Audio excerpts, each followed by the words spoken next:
കാൽനടയാത്രയ്ക്ക് പോലും കഴിയാനാകാത്ത വിധം തകർന്ന റോഡ് സഞ്ചാരയോഗ്യമാകാൻ ഒരുങ്ങുന്നു.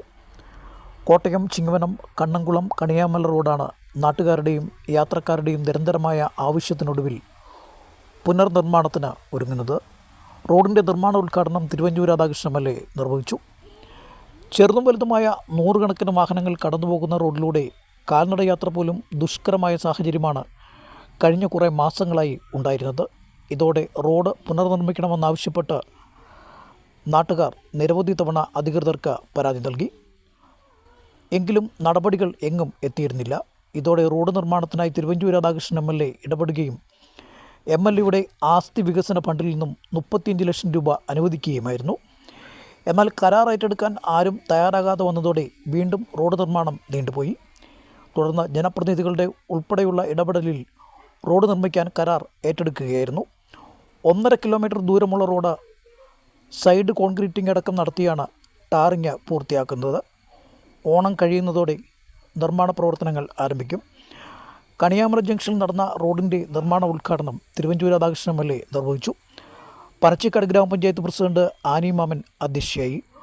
Block panchayat vice president Rajani Anil, ജില്ലാ പഞ്ചായത്ത് അംഗം P K. Vaishakh, block panchayat member Sibi John, 5ാം വാർഡ് മെമ്പർ പ്രിയ മധുസൂദനൻ, 18ാം വാർഡ് മെമ്പർ കെ. കേശവൻ, 17ാം ward member doctor Liji Vijayakumar, Ebison K. Abraham, Jeena Jacob, Johnny Joseph തുടങ്ങിയവരും ചടങ്ങിൽ പങ്കെടുത്തു.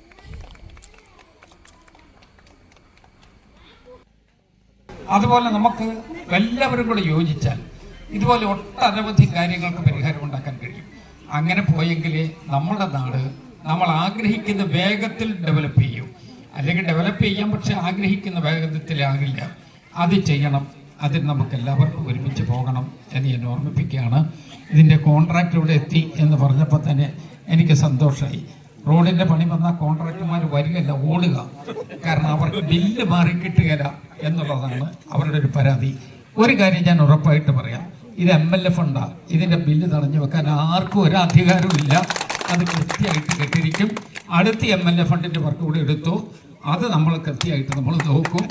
എന്നിട്ട് ഭംഗിയായി പോകണം. നമുക്ക് ഒറ്റ കാര്യം മാത്രമേ ഉള്ളൂ, നാട്ടിൽ നടത്തുന്ന വികസന പ്രവർത്തനം വേഗത്തിൽ ജനങ്ങൾക്ക് കിട്ടണം.